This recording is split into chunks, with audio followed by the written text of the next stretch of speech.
Well, it's Tuesday, and you all know what that means. As you know, Stardom has entered the fallout after Queen's dynasty making their way back to Korakuen Hall. However, in this particular time, we have new challengers for the white and red belt, of course, and we'll be having preliminary matches involving that. However, in this particular show in Korakuen Hall, something has happened. A ghost from their past has returned after 2 years. And this is something no one expected, but I'm sure many of you probably will be like, what? Yes. And of course, the main event features the Artist Championships being defended. This time, Hate defends it against God's Eye. But the real question is, can Hate maintain their dominance? As you know, they've been trying to prove themselves that they are the dominant faction in Stardom. Well, we'll just have to wait and see. And of course, we have NXT. Well, the chaos continues. Lola Vice once again defends her belt against Inzy Dame, who's been making a statement ever since that she's been gunning. So we will see if she survives. And of course, Tony D'Angelo demanded answers from Naruku, asking why is he protecting him? What is so special about it? Well, we don't know what has been going on there, but a lot of things will be taking place. So the chaos rages on. But first things first, many of you who are pro wrestling fans, especially if you're into the Japanese wrestling style, of course, this past Saturday, May 23rd, of course, marked the 6th annual anniversary since the passing of the late Hana Kimora. Many of you may not know this. Her mother, Kyoko Kimura, has continued once again with another memorial show called Honor. Now, don't ask me what that means, but it's a pretty good show. There were some good matches. Now, for those who are not familiarized with Hana Kimura, don't worry, I got you covered. And then, of course, as always, we'll wrap up our episode, as usual, with some news updates to give you guys updates what's been happening in the world of wrestling, such as what events the promotions are throwing out, who's booked, what matches are set, including developments that are happening in the world of wrestling as we speak. So, let's get ready for another episode of Deleted Wrestle Zone.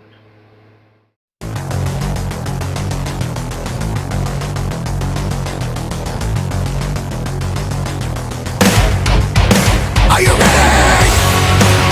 Get up, get up! Get up, get up! Get up, get up! Get up, get up! Get up, get up! Get up, get up! Hey everyone, welcome to Deleted Wrestle Zone, all things that is pro wrestling with AEW, NXT, New Japan Pro Wrestling, TNA, the National Wrestling Alliance, various promotions, wrestlers, matches, and championships. I am your host, J-Rod here. So, if you are new to the channel, welcome. This is a channel we do a lot of pro wrestling reviews from various promotions, not only here in the United States, but also in Japan, Mexico, Canada, Europe, the UK, anywhere pro wrestling is not as big, but it continues to grow.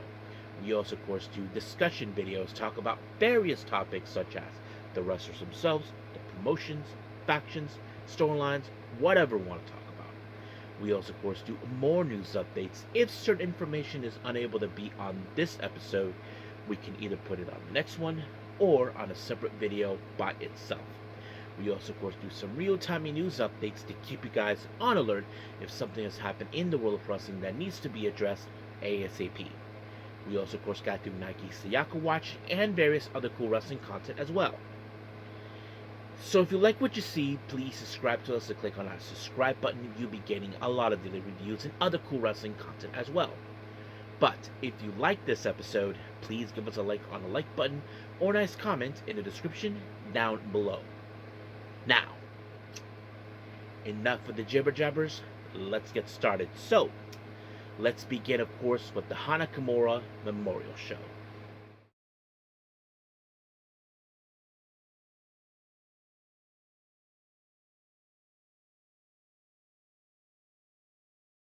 Alright, the Hana Kimora Memorial Show Honor. This happened, of course, on May 23rd, which is the anniversary of her passing. It's been nearly 6 years. It happened once again in Korakuen Hall.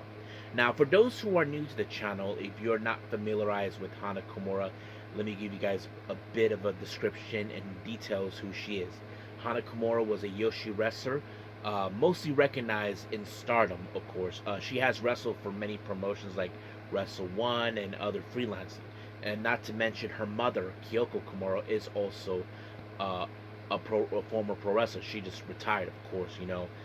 But of course, Hanan continued on to wrestle, and she appeared in Stardom. She was also part of one of the most popular factions, Oedo Tai, along with, of course, Kotatsu and a few others. Of course, Tab Nakano was involved in this one too.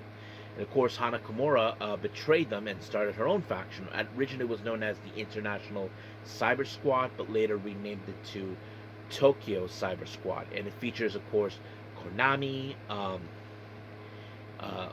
Jungle Kiona, um, Rina, who before she became known as the Pink Devil, of course. Who else? The Raka, and a few others. They became very popular. However, in 2020, she was, of course, involved in a somewhat of a Big Brother type of show. This is not the type of show where you're stuck in a house like we always see in those shows. You're allowed to leave, but you have to stay in that very same house. And she was there for a while until a situation happened, and this caused fans to go cyberbully, and of course, because of that, she took her own life. And this caused a lot of affection to many people who knew her, her friends, people who work with her, people who say kind things about her. And of course, her mother lost her only child, which is the saddest thing.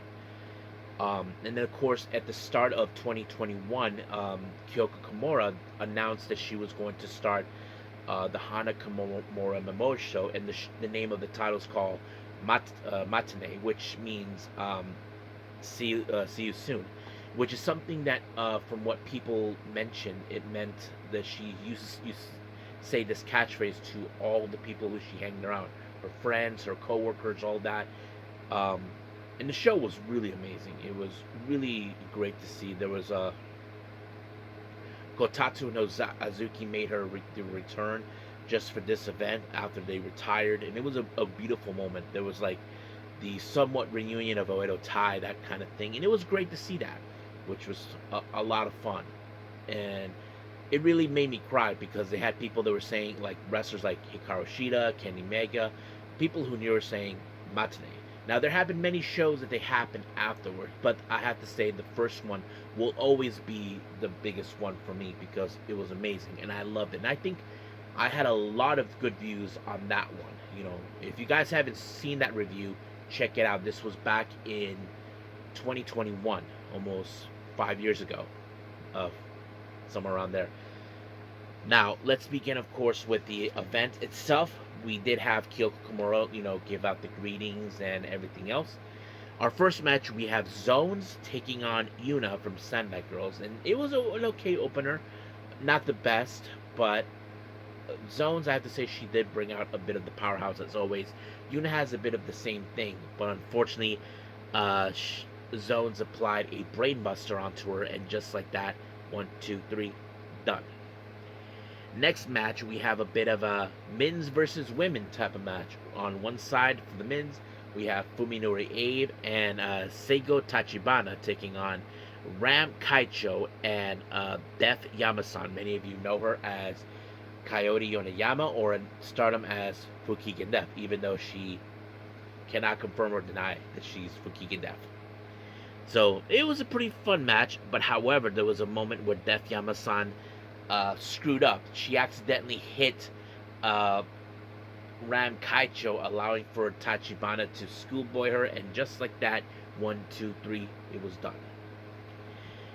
Next match, we have Yuko Miyamoto being accompanied by Commander Boshin, who runs Pure J. Then we have Hanako Nakamura being accompanied by Kyoko. So basically, the seconds get involved in this match. It was a pretty good match, another men's versus women. But however, it was Kyoko Kimura who helped out, of course. And just like that, it was a Shining Wizard, I believe, from Nakamura that took Miyamoto out. 1, 2, 3, done. Next up, we have Unagi Sayaka taking on Shin Hana Kimura, which of course is portrayed by none other than Sakura Hiroda. And I thought the match was really fun, very interesting. Not to mention, I know Hana Kimura said that she has always wanted to get to know Hana when she first Hana Kimura before she passed. Even Kyoko was surprised about that. But she was once again invited. She did participate in last year, not gonna lie about that. But the match was pretty good. But unfortunately, because of Hiroda's usual shenanigans after breaking character, led to her losing to Unagi, just like that, just pinning her like 1, 2, 3, like a dead duck. Now, our next match, we have a bit of a very interesting, 6-person tag match. We have, of course, Banana Saga, Totsu, Totomu Sugi, and they team up with Haraya. They take on Maruko, Cherry, and Super Delphi. Basically, yeah, 2 girls are involved in this match, but they are in the same team. Not gonna lie, it was okay. Uh, but we did see a double pin by both Cherry and Maruko onto Hayate, and just like that, 1, 2, 3, done. Next match, we have Shotaro Oshino versus Shuji Kondo versus the one who doesn't make biscuits, of course, Aja Kong. So basically, it was okay match, but unfortunately, things got a little out of control because they took the fight outside the ring, and you know how that is. The referee was making the 20 count, and just like that, it was over. It was a draw after 6 minutes and 33 seconds. So it was pretty good. Now, our main event, we have, of course, Konami and Rina of Hate, also formerly known as from Oedo Tai. They team up with Veni to take on Miyomomono, Miko Awada, and of course Jungle Kiona. Now, of course, this was something that many people has been wanting to see. If you guys ever follow the story, after the Hana Kimura, there was the talks about pulling the plug of Tokyo Cyber Squad. After that, Konami betrayed Jungle Kiona and kind of like that. And story-wise, Konami have often said that she was the one who pulled the plug, and I'm sure Jungle Kiona has been looking forward to get even with Konami for her betrayal. But, however, she was unable to do so thanks to, of course, Rina, who put her away by a small package pile driver. And just like that, 1, 2, 3, it was over. And, of course, we did see a post-match promo that happened. But in the end of the old thing, we did see a video where people show a bit of the clips of Hana, and then, of course, the phrase Hanor. And just like that, we did see most of the wrestlers who participated, excluding the ones that weren't, like Ryu Mizunami. Try to remember who else, but yes, they all said the whole thing. But like I said, I like the first one, but nothing compares to that one. So I think that's pretty much it we have for this one. So we're done with the Hana Kimora Memorial Show, so let's move on with Stardom.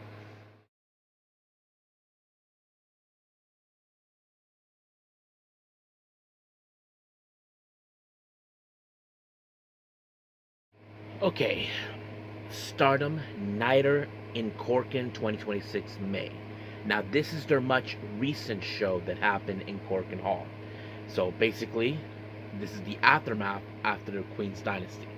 Now, we did open up with tag team action. We have members of Mi Vida Loca, consisting of Kira Kuragani and Suzuki, taking on the Cosmic Angels Natsupoi and our current Red Belt champion and one half of the New Blood tag team champions, Sayaka Kurara. Now, this match is part of the preliminary match until the conversion that will happen, of course, next month. Now, for those who have not been following, well, as you know, Sayaka Kurara successfully made her first title defense against Maki Ito and retaining the title. But however, there was a number one contendership in a four-way between Zuzu, Natsuko Tora, Maika, and Starlight Kid, and of course Suzuki picked up the win.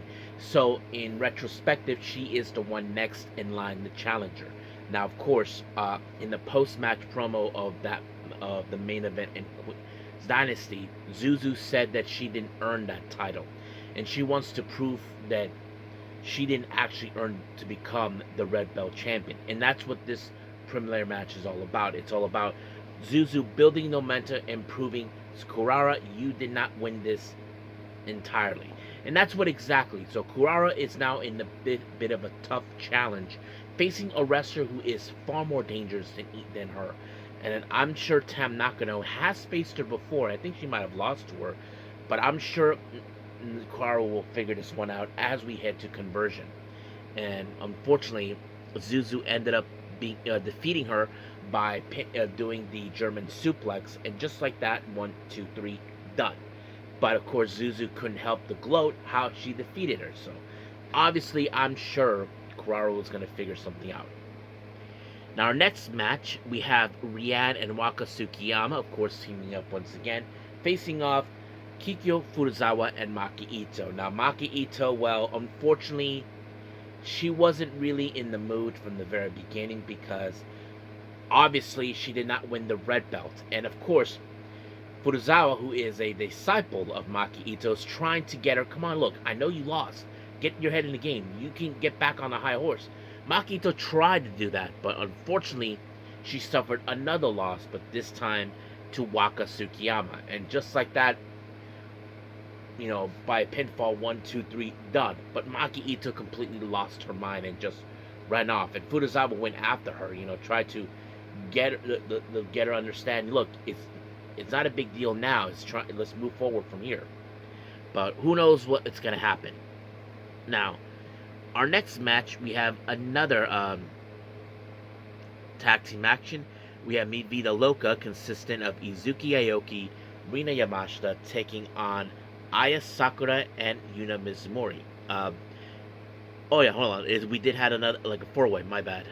We did have, of course, Koguma and Azumi teaming up, which is very interesting. In the past, these ladies were part of the high-speed thing, and then of course God's Eye, consistent of Kyoka Kotatsu, and Shuri. Now, of course, the one thing you guys have to wear when it comes to Koguma, do not get involved with her doing the bear pose, because that's the last thing you need. And of course, the members of God's Eye know what's that like, because they don't like to associate themselves with that.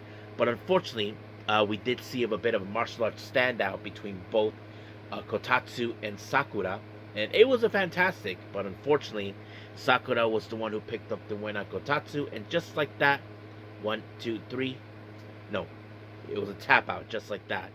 So completely. Oh, wait a minute, yeah, she did pin her. Now I remember it's her tight pin that she did. I forgot what she calls it, but yes, 1, 2, 3 was done. But we did see a bit of a post-match promo from Shuri, and now, as you all know, Shuri is the current IWGP Women's Champion. So importantly, she hasn't had a challenger, and she nominated Rina Yamashita. Now, I wouldn't be surprised if this match will happen in conversion, but that depends on the IWGP committee, who the governing body of this title. But we'll see. Now, our next match, we have Xena and Saya Ida taking on Matoi Hamabe and Hana. Now, this is also part of the preliminary match. As you know, Hana successfully defended the Wonder of Stardom Championship against Bea Priestley. But, however, in the post-match at Queen's Dynasty, she nominated her own teammate and tag partner, Saya Ida, as her opponent. And I'm sure many of you may remember Saya Ida has been chasing this belt before. And of course, Hana knows her too well that this is an opportunity that she wants to offer, and of course she took it. So that leads to, okay, who's going to build the momentum? Now remember, currently Momo is out for a while. Yuta Him is still out on injury. We don't know when she'll be back. Well, I mean, right now it's just Saya Ida and Hana for the most part. But it was a pretty good match, but unfortunately it was a German suplex by Xena onto Hamabe, and just like that, 1, 2, 3, done. So basically, Ida gets the momentum on this one. Next match, we have God's Eye, consistent of Rana Yagami and Tomoka Inaba, taking on Emma Maishima and Starlight Kid. Now, this is going to be a good, interesting matchup because, A, many of you may know this, Azumi offered her to join God's Eye, but she's probably going to be put through the test to see if she can handle it. And she will do that by teaming up with Starlight Kid. And I thought it was a pretty good match. Not to mention, Maishima, who is the rookie of the year, has to be put in tough challenges because she had to face against someone who has a bit of a martial arts standout, and that is Tomoka Inaba, and she took her out with the spinning heel kick, and just like that, 1, 2, 3, adios. Next up, we have a bit of a 5-on-5 tag match, of course.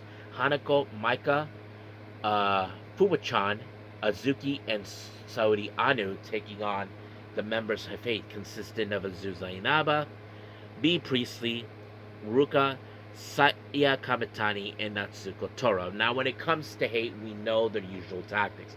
They'll try to use weapons, soften the wrestlers outside. That's exactly what it is. And once again, Fuwachan got caught in the crosshairs with Kamitani again. As you all know, they did team up in, of course, at the Queen's Dynasty, and Fuwachan, well, I admire her spirit and her, of course, her trying to stand up, but unfortunately it was not enough because Kamitani took her out with the Star Crusher. 1, 2, 3, done. So Hate picked up the win. However, while Kamitani was trying to do a promo, well, the ghost of Christmas Past has reappeared. If you guys don't know who I'm talking about, we're talking about her former tag partner from Queen's Quest. That's right, Utami Hayashishita is back. Now, it's still unclear what the motives are. Now, Tado Okada didn't talk about this afterwards. Now, that will be part of our news updates, so stay tuned. But however, from my understanding from the translation, when Utami Hayashishita, she confronted her, telling her, she was like, "What are you doing here?" She tells her, "I've been watching you, of your success." But Kamitani is not impressed by her, in obvious reasons. One, I think she's still pissed off with her for leaving. Two, she feels like you have not accomplished squat since you left. I mean, she was, of course, World of Star. She was the Mighty Gold World Champion, and she never captured the GHC title. So that kind of sets it up right there. But of course, it's still unclear what is the game plan. There were talks about her. There were rumors circulating that Mirai was attempting to recruit her to join Michinoku Pro Wrestling, since they are from the same prefecture where the promotion's at. I did hear that Nori was trying to get her to join LLPWX, but of course, Utami was saying that we're just guys, people who are from the same age and train together, you know. So she shut down the rumors. However, it was still unclear. I think many of us presumed that maybe she would never return to Stardom. Many people might have thought. We did hear from her father, who said that there was talks about maybe her going freelancing. That is still unclear too. So we'll talk about that a bit in a later at another time. But the Total Kado thing about her, that will be, of course, until we get to our news updates. Now, our main event is for the Artist Championship. As you know, in the Queen's Dynasty, we did have a three-way match, of course, for the number one contendership. We had God's Eye, Cosmic Angels, and Mivilu Loca. But however, it was God's Eye, consisted of Lady C, Hina, and Ami Suri that picked up the win. But now they're facing a team, as you know, they're aggressive, and they will do whatever it takes to hold on to these belts. Because, as you know, ever since the All-Star Grand Queendom, Hate has been losing its way, of course, losing all championships. First, it was the tag team belts, the white belt, and then the red belt. They've been losing titles from there in one night, and they're trying to hold on to these belts. And of course, they're going to do the usual thing, the usual tactics that always made them what they are. But however, Lady C pulled off the impossible. No one was able to defeat Rina. Rina has been showing that her dominance for the last 2 years. But however, Lady C was able to pick up the win when she applied the big boot. And just like that, 1, 2, 3, it's over. Brand new Artist champions. And of course, this has marked as Lady C's first championship held. She hasn't held a championship. Now, for some of you may wondering, she never held a championship? Yeah, she hasn't. I mean, she debuted back in November of 2020, almost the same month and year as the Cosmic Angels when they first debuted together. The OGs, Taya, Mina, and Unagi. So, and of course, it's emotional for her because this is her first time. I know that Ami Suri has become champion before. She was tag champion, if I'm not mistaken. Who else? Hina, well, she was the future champion. So they all held championships except her. And I've been wondering for years when she'll be finally becoming a champion, and she actually has one now. And can't wait to see what they're gonna do. I mean, they should be called something. I'm not sure what, but I'm happy for Lady C for finally becoming a champion. This is something that I've been waiting for a long time. So let's see how things roll up from there. But as of right now, we're done with Stardom. Let's move on to our last review, and that is, of course, NXT.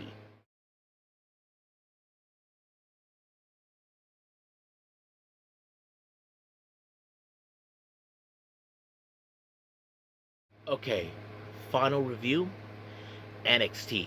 We opened up with Ren Sinclair taking on Kelani Jordan. Now, this is a bit of a measure of payback from Ren Sinclair. As you know, Kelani Jordan did took her out during an E match, and she's been looking forward to get even with her, of course. But however, Kelani Jordan was not an idiot. She decided to target the injured knee of Ren Sinclair, and that's exactly what she was doing. And she was able to do so by submission. And of course, Ren Sinclair had no choice but to tap out. But for Kendall Gray, she was helpless to do anything. So we'll see what happens from there. Now, Lizzie Rain and Tatum Paxley, well, as you know, they're in the back because, as you know, Tatum Paxley now knows Zarya is after her for her title.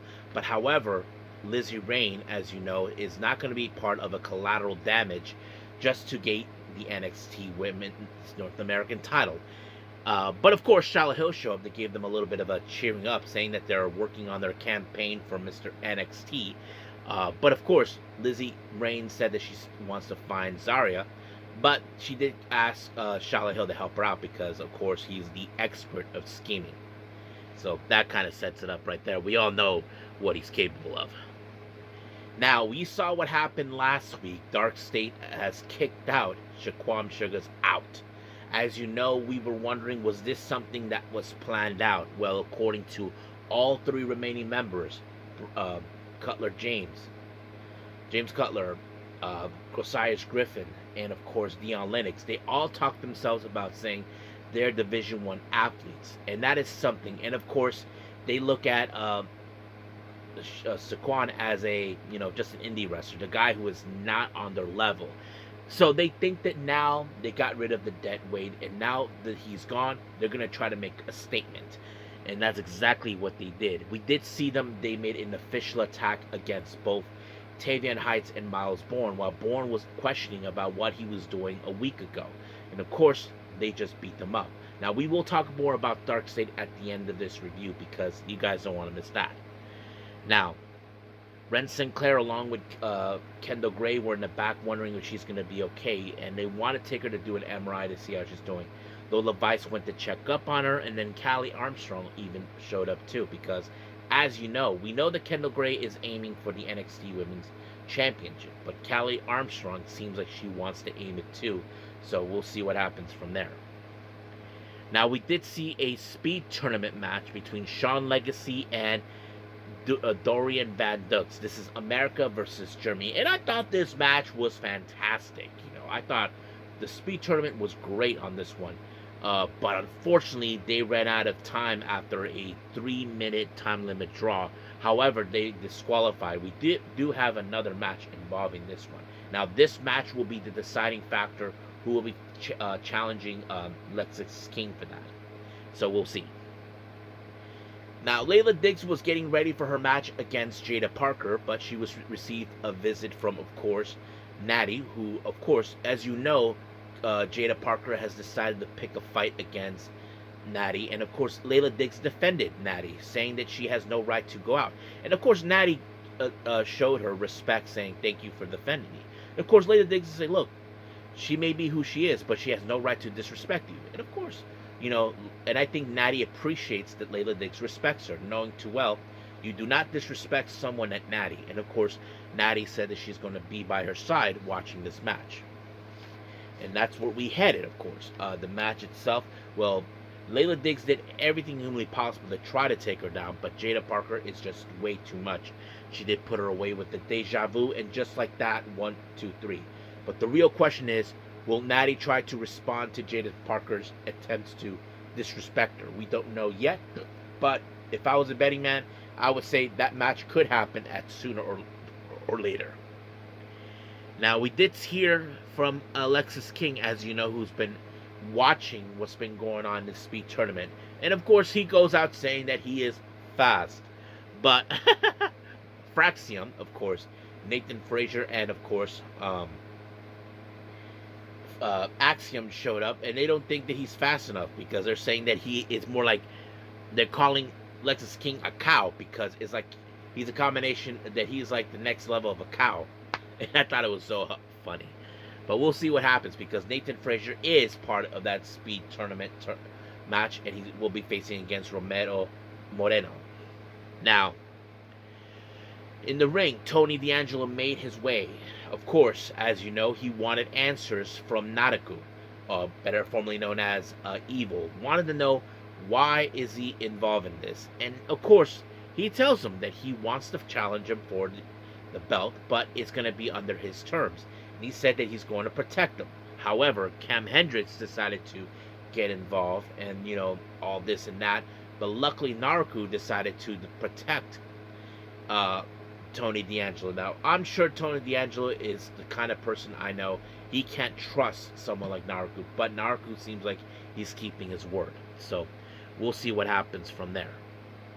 Now, the Vanity Project, as you know, they are in fact happy with the results of what happened. Now, they were misinformed about Dark State that they broke up. No, they just kicked out one of their members. And that's pretty much what happened. And they had to deal with Tate Wild once again, of course, making fun of him of his lost source Keanu Carver. But Tate Wild is not going to take that crap because he said, look, I can take a beating. And he wants Jackson Drake for that. So we'll see. And I think that's going to happen next week, I believe. Now, let's jump into the speed tournament. We have Nathan Frazier versus Romero Moreno. Now, I would have assumed we could have had something again, another time limit drop, which is another layer of like, come on, we can't have all this time. That's something we don't need. But somehow, with 2 seconds to spare, Moreno actually picked up the win by applying the inside cradle onto Frazier. And just like that, 1, 2, 3. Done. So he is our new number 1 contender. And I'm sure Lexus King is going to pick up a way to retain the belt. But we'll see. Now, Mason Rook, as you know, is not happy with the fact that Cam Hendricks gets an opportunity for the NXT title. Now, Mr. Stone said, look, I understand that you're not happy, but can I be blunt? Of course. I did like what you did to Cam Hendricks. He's a prick. He deserved it. And Rook appreciates it. He likes that. But he has to tell him, look, right now, Cam Hendricks is the one who picked up the win. And you were the one who did all the work, but even though he took your glory, he understands that. But he told him, look, you be next in line for the title contingency. But he did state it, he's going to watch this match. But however, Naruku's not going to let that happen. He showed up in his face. And of course, Mr. Stone is trying to tell him, look, not happening, not happening. So, who knows what's going to happen between those two. Now, but we were supposed to have the Culling versus OTM, but for whatever reason, Sean Spears decided to attack both of them. And Nico Vance is like, what the hell are you doing? And he was like, it's because he thinks because OTM spilled out their guts about their feelings, about their past, that makes them vulnerable. If I was OTM, it's like, yes, maybe we're vulnerable, but that makes us dangerous. And that's something I think that John Spears should have taken into consideration. But he should have known better not to book this match, because it may have dire consequences. Now, Charlotte Hill, as you know, he continues with his campaign. But however, he got confronted by Zarya saying that I'm no stepping stone, for, of course, using Lizzie Rain as a stepping stone. But, of course, Zarya, of course, Charlotte Hill kept her busy while, of course, Lizzie Rain decided to attack her. So, basically, she has this to confront. So, that kind of sets it up. Now, however, Charlotte Hill has his own fish to fry, of course, is Charlie Dempsey. Charlie Dempsey is trying to prove that Charlotte Hill is nothing but a buffoon, and that's exactly what he tried to do. But man, he took a hell of a beating. Charlie Dempsey did what he did most to dismantle him. But man, he should have seen the strength of what he's capable of, and he was able to pick up the win by applying a somewhat of a northern suplex. And just like that, 1, 2, 3, Charlotte Hill picked up the win, which was surprising. However, of course, during the post-match, Tristan Angels was not going to let this whole thing destroy what he's trying to prove, that he is the guy who should be Mr. NXT, of course. And he's told that Mr. Stone and him are going to, in 2 weeks' time, we'll set up a kind of a Mr. NXT pageant. And we'll see how things go from there. Now, our main event is the NXT Women's Championship. Lola Vice makes another title defense against Izzy Dame, who's been aiming for this belt. Now, of course, we know that the Culling was going to be there and try to help out Izzy Dame. However, they got their asses handed to them for OTM, because OTM will not let this go with this revenge. And this is what I said, a dire consequences. Shawn Spears should have known better for 2 reasons. 1, this should not interfere against Izzy Dame for her quest for the NXT Women's title, and 2, should not have tried to pick a fight against guys like OTM, and that's something he has to live with. But I wouldn't be surprised if Izzy Dame and Nico Vance kick him out of the Calling for what he has caused. But however, of course, Izzy Dame did everything humanly possible to try to take out Lola. Even the ref was out, but it didn't do any well, until, of course, finally Lola Vice were able to apply a back fist, and just like that, 1, 2, 3, it was done. So, Lola Vice retained the belt, but the real question is, who is now next to take on? I mean, there's a lot of competitors. The Sharks are already in the water. So, we'll see what happens from there. Now, we did see in the end of the program, Dark State making their statement about what they just did, with Miles Bourne and Tavion Heights. Well, unbeknownst to them, a figure was watching them, and I wouldn't be surprised if that's Saquon, who probably would want to take a measure of revenge for what they did to him. But we'll see what happens until then. So we are officially done with every review. Let's move on to our last and final thing, news updates.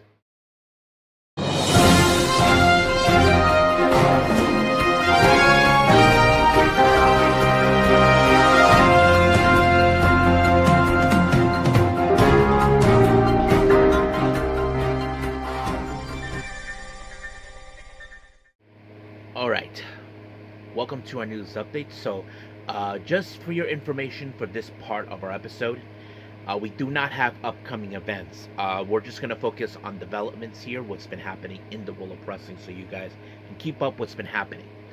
Now, let's begin. Of course, many of you know this promotion called Progress Wrestling, which is a promotion based out of the UK. A very interesting news has came around. Many of you know these particular couple, Big Damo and his wife, many of you know her, Nikki Cross. Eventually they purchased the promotion. Yes, that means they own it. It's no secret for those who follow, of course, wrestling in either in the UK or in Europe. These guys have been, of course, being part of that promotion, and that was the whole point. But later we did hear that they even purchased Defy Wrestling. I'm not sure if there was a working relationship during this time, but yes. But we did hear from, of course, Big Damo and Nikki Cross about the purchase. This is what they had to say. It was part of a statement. We are delighted to be new co-owners of Progress Wrestling. We both started in the UK and in Ireland and fully believe this is a host of great talent pool on earth, and Progress is well positioned to showcase this generation and the next generation. We would like to thank Marty Best and Lee McAtter for a wonderful custodians, bringing new levels of professionalism to our industry. They steered Progress Wrestling after the world pandemic, created an incredible wrestling network, and hooked on wrestling TV. Created phenomenal working partnerships with Pro Wrestling, Noah in Japan, Defy in the US, and showed ambitions and incredible drive to multiple talented men and women visas to compete in the US and opportunities in so many other countries. Our job now is to guide Progress through the coming years, identify new talent, integrate them with the current phenomenal roster. I'm proud to say we have some of the best wrestlers in the world performing for us right now. Our men's world champion Cara Noor and Charlie Sterling um, are performing the highest level. Our tag team champions Luke Jacobs and Ethan Allen are two of the best wrestlers in the world under 30.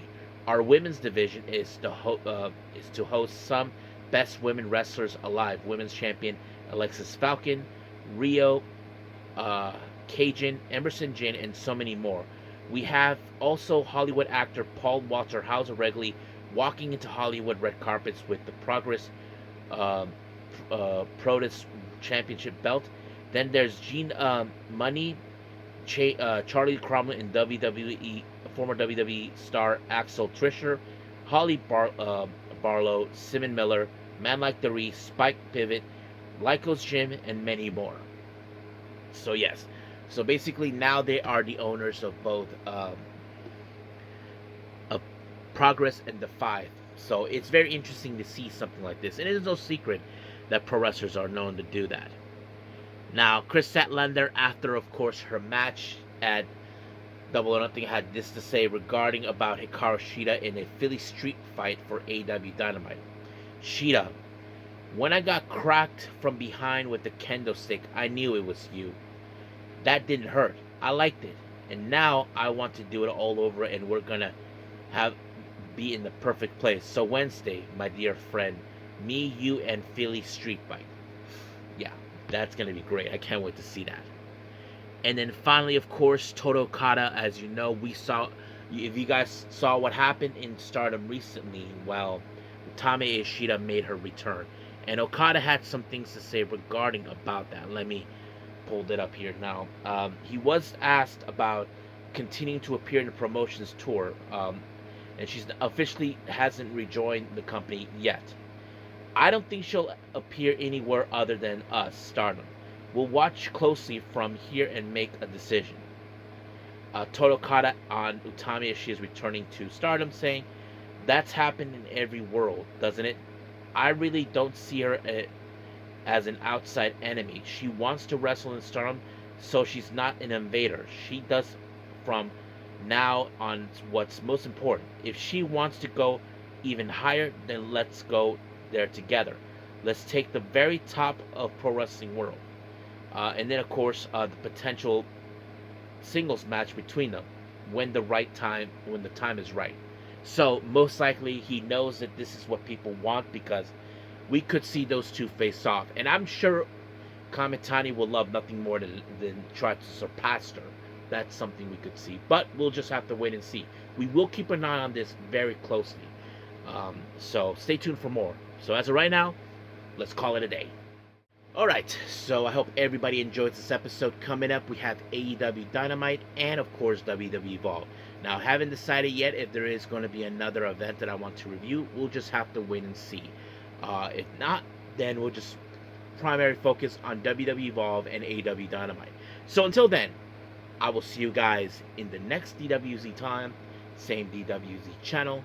I must bid all of you adieu. So, goodbye. And have a nice day. Bang.